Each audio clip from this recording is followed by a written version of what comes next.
ભલા વિદ્યાર્થી ભાઈ બહેનો, ધોરણ 12 આંકડાશાસ્ત્રના બીજા પાઠ્યપુસ્તકમાં પ્રકરણ 5 વિકલન એની શરૂઆત આપણે કરીએ છીએ.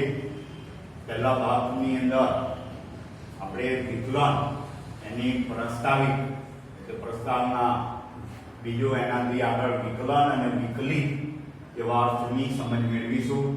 વિકલન આપણે ડિફરન્ટિએશન તરીકે ઓળખીએ છીએ, બરાબર.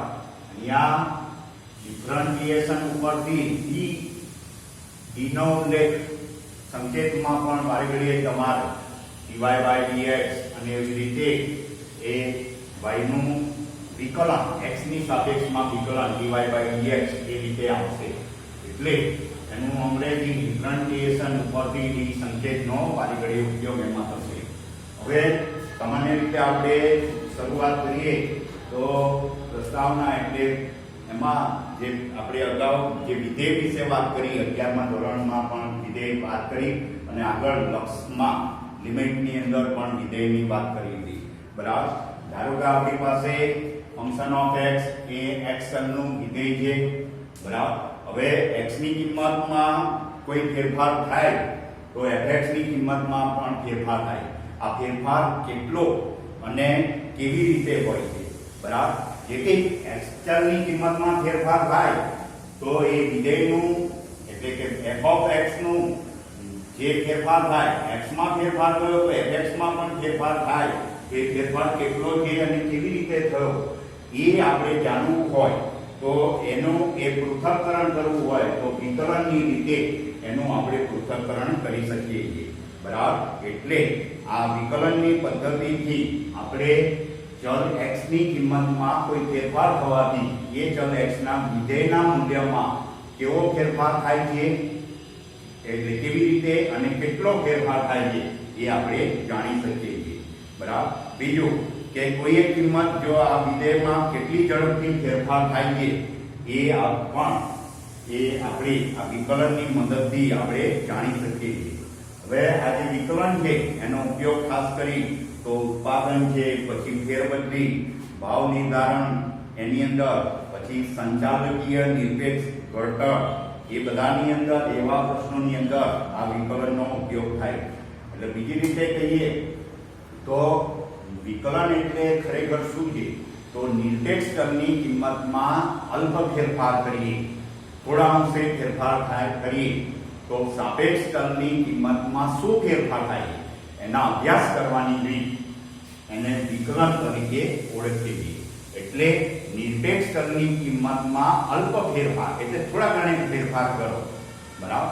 તો સાપેક્ષ ચલની કિંમતમાં કેટલો ફેરફાર થાય એ ફેરફારનો અભ્યાસ કરવો હોય એટલે એક ચલની કિંમત નિરપેક્ષ ચલ એની કિંમતમાં ફેરફાર કરો, થોડા અંશે ફેરફાર થાય તો સાપેક્ષ ચલની કિંમતમાં કેટલો ફેરફાર થાય છે એ ફેરફાર એ વિકલન દ્વારા આપણે જાણી શકીએ છીએ, બરાબર.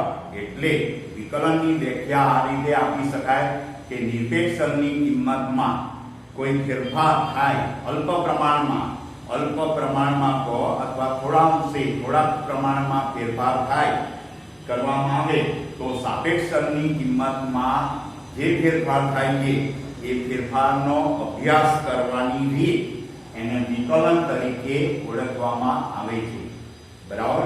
અને વિકલન કરવાની જે પદ્ધતિ એને આપણે વિકલન, બરાબર, એટલે વિધેયનું વિકલિત મેળવવાની જે ક્રિયા એને આપણે શું કહીએ છીએ વિકલન, બરાબર. ધ્યાન રાખજો. હવે આપણી પાસે વ્યાખ્યાની જે ખરેખર આપવાની છે એના વિશે વાત કરીએ, વિકલન અને વિકલિત. એટલે આપણે પહેલા તો એનો અર્થ લીધો, વિકલન ખરેખર શું છે એની વાત કરી. હવે આપણી પાસે ધારો કે y બરાબર fx આ એક વિધેય છે, બરાબર. હવે જો x બરાબર a હોય, x ની જગ્યાએ આપણે a લઈએ તો fx બરાબર ફંક્શન ઓફ x બરાબર ફંક્શન ઓફ a થાય. જો x ની જગ્યાએ a લઈએ તો ફંક્શન ઓફ x બરાબર ફંક્શન ઓફ a થાય. એટલે આપણી પાસે એક ચલ x નું વિધેય હતું જેને y તરીકે કહ્યું, x નું વિધેય અથવા ફંક્શન ઓફ x. હવે x એની કિંમત જો a હોય તો આ વિધેય fx એ આપણે ફંક્શન ઓફ a તરીકે ઓળખીએ, બરાબર. એટલે x બરાબર a લઈએ ત્યારે ફંક્શન ઓફ x બરાબર ફંક્શન a થયું. હવે જ્યારે x ની કિંમતમાં આપણે અલ્પ ફેરફાર કરીએ, થોડો વધારો કરીએ, એટલે એ કિંમત હતી એમાંથી એમાં થોડો વધારો કરીએ, એમાં h જેટલો ઉમેરો કરીએ તો એની કિંમતમાં થતો ફેરફાર તો a વત્તા h ઓછા a, એટલે h જેટલો ફેરફાર થાય એની કિંમત, એટલે x ચલ એને આપણે a ચલ તરીકે કહો, એમાં થોડો ફેરફાર કર્યો એટલે એ x ની કિંમતમાં ફેરફાર કર્યો એટલે a plus h જેટલો, એમાંથી a plus h એટલે એની કિંમતમાં વધારો કર્યો તો એ ફેરફાર એની કિંમતમાં થતો ફેરફાર કેટલો થયો? h જેટલો થયો, બરાબર. તો એના લીધે આ જે ફંક્શન ઓફ a હતું, હવે એના બદલે a વત્તા h થાય તો વિધેયમાં પણ શું ફેરફાર થશે? ફંક્શન a માંથી ફંક્શન a plus h થાય. તો વિધેયનો ફેરફાર આપણે કેવો હોય? વિધેયમાં ફેરફાર તો જે પહેલા વિધેય હતું x નું વિધેય, x ને આપણે એક ચલ તરીકે લીધો તો એને ફંક્શન ઓફ a, હવે એની કિંમતમાંથી a plus h બને એટલે h જેટલો વધારો થયો તો વિધેયમાં ફંક્શન ઓફ a માંથી function of a plus h થયું. તો વિધેયમાં ફેરફાર એટલે function of a plus h ઓછા ફંક્શન ઓફ a થયું, બરાબર. એટલે આ રીતના જે વિધેયમાં કિંમતમાં ફેરફાર, એટલે x ની કિંમતમાં જે ફેરફાર થયો, ચલની કિંમત x ચલની કિંમતમાં કેટલો ફેરફાર થયો? h જેટલો, અને વિધેયમાં થતો ફેરફાર function of a plus h ઓછા ફંક્શન ઓફ a. આના ઉપરથી આપણે કે નિરપેક્ષ ચલની કિંમતમાં ફેરફાર થવાથી સાપેક્ષ ચલની કિંમતમાં થતો ફેરફાર, એટલે સાપેક્ષ ફેરફાર આપણો કેવો હોય? સાપેક્ષ ફેરફાર તો કોની કિંમતની સાપેક્ષમાં? x ચલની સાપેક્ષમાં. તો x ચલની સાપેક્ષમાં ફેરફાર કહેવાનો છે. તો x ચલની સાપેક્ષમાં કેટલો ફેરફાર થયો? h. તો અને વિધેયમાં થતો ફેરફાર તો function of a plus h ઓછા ફંક્શન ઓફ a. કોની સાપેક્ષમાં? ચલની કિંમતમાં. તો ચલમાં કેટલો ફેરફાર થયો? h. તો આવો જે સાપેક્ષ ફેરફાર મળ્યો function of a plus h ઓછા function of a upon h, બરાબર, આ સાપેક્ષ ફેરફાર થયો. એટલે h ની કિંમતમાં ખૂબ જ અલ્પ ફેરફાર કરવાથી કરીએ તો આ સાપેક્ષ ફેરફાર જે થયો એને આપણે એનું લક્ષ જે લઈએ એને ફંક્શન ઓફ x નું એ આગળનું વિકલિત કહેવામાં આવે છે, બરાબર. અને એને સંકેતમાં ફંક્શન ઓફ a' તરીકે કહીએ છીએ, બરાબર. એટલે x ચલનું, બરાબર, કોનું? x ચલનું જે ફંક્શન ઓફ x ચલનું વિધેય એટલે ફંક્શન ઓફ x એનું a ની સાપેક્ષમાં, બરાબર, એ આગળનું વિકલન કેવું હોય? વિકલિત.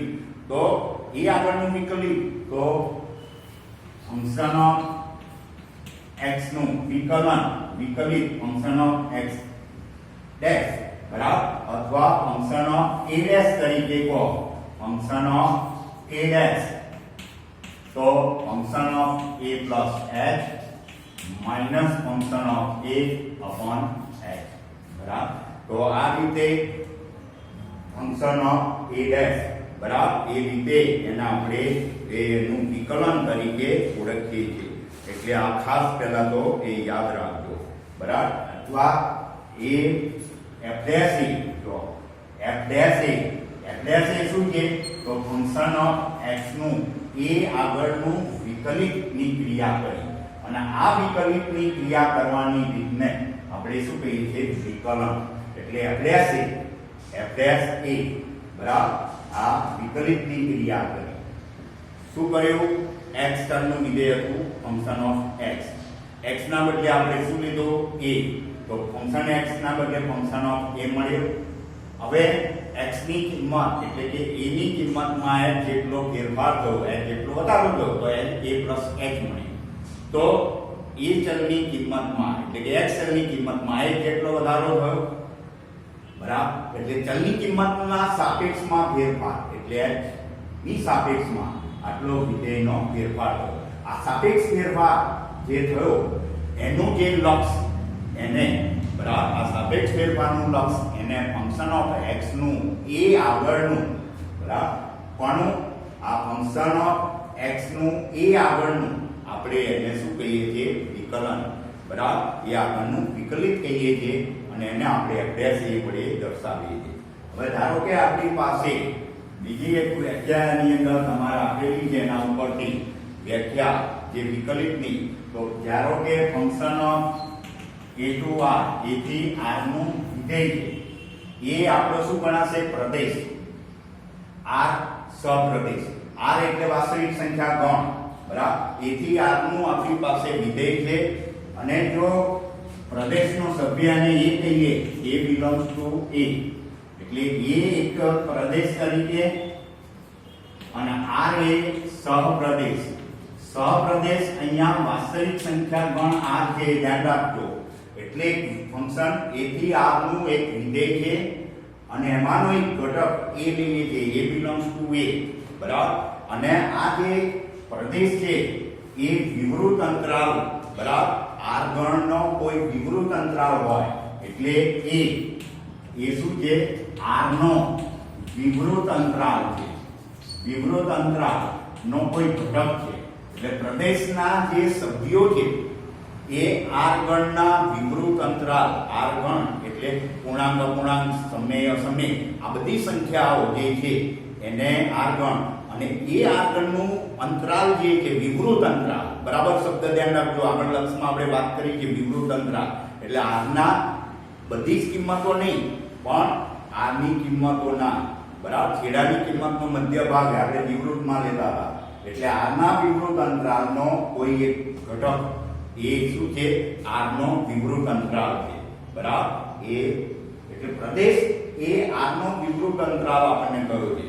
તો એ વખતે જો h એ 0 ને અનુલક્ષતું હોય, બરાબર, h એ 0 ને અનુલક્ષતું હોય ત્યારે function of a plus h minus function of a upon h એને આપણે શું કહીએ છીએ, f નું a આગળનું.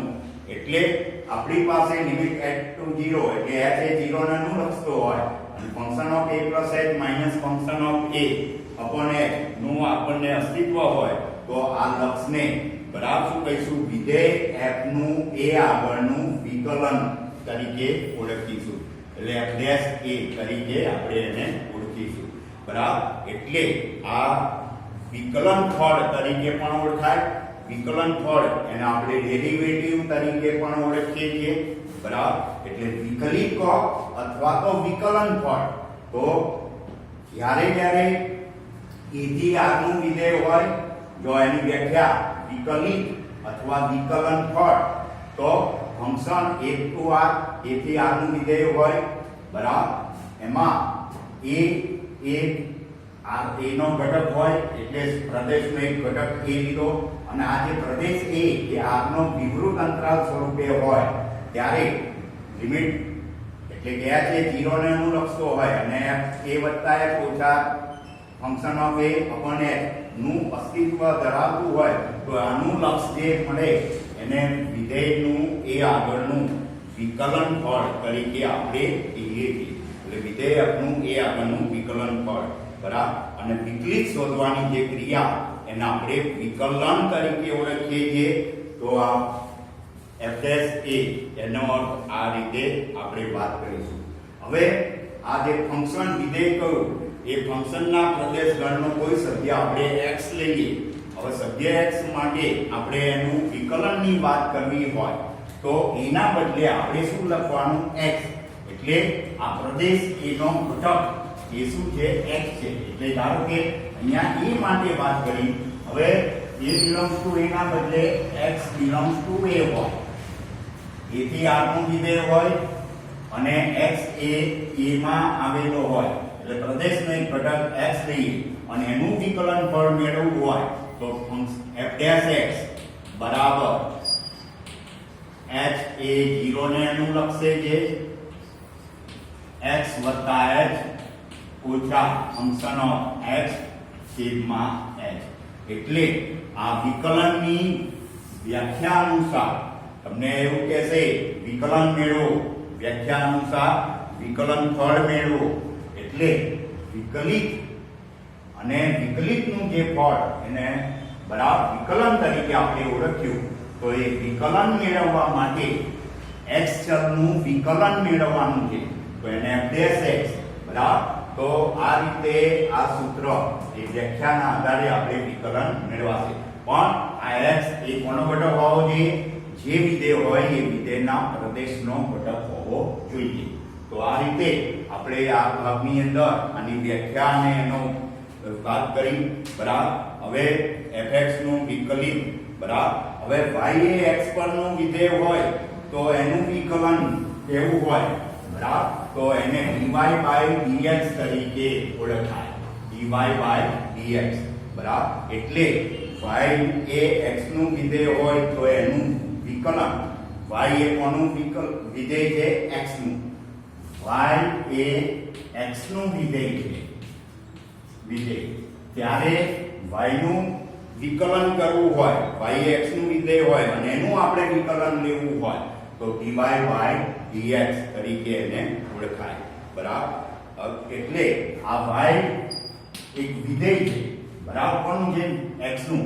અને x નું વિધેય એને આપણે ફંક્શન ઓફ x લખીએ એટલે y બરાબર fx હોય તો એનું વિકલન મેળવવા એને આપણે dy/dx વડે લખીએ છીએ. અથવા બીજી રીતે લખવું હોય તો f'(x) લખાય અથવા dy/dx બરાબર. પણ ક્યારે? y એ x નું વિધેય હોય ત્યારે. એટલે f'(x) કહો કે dy/dx કહો બંને એક જ કહેવાશે બરાબર. y એ x નું વિધેય હોય ત્યારે. હવે જો x ના બદલે a હોય તો f'(a) લખવાનું બરાબર. f'(a). તો આ રીતના આપણે તમારે આનો સારાંશ સ્વરૂપે વિકલનની વ્યાખ્યા પ્રમાણે x ચલનું વિકલન એટલે f'(x) બરાબર ફંક્શન ઓફ x વત્તા h ઓછા function of x upon h. આ મેઇન સૂત્ર અત્યારે પહેલા તો યાદ રાખવાનું છે. તો આ ખાસ ધ્યાન રાખજો. અને અહીંયા આ ખાસ h એ 0 ને લખશે છે એ લખવાનું ભૂલતા નહીં. એટલે આની અંદર આના આધારે આખું સ્વાધ્યાય પહેલું સ્વાધ્યાય જે છે એ આ સૂત્ર પર આધારિત છે. એટલે હમણાં આટલી વાત કરીએ છીએ વિકલનના સૂત્ર સુધી. તો આ સૂત્ર પહેલા ખાસ યાદ રાખજો. બાકીની વાત ફરીના ભાગમાં આપણે કરીશું. Thank you.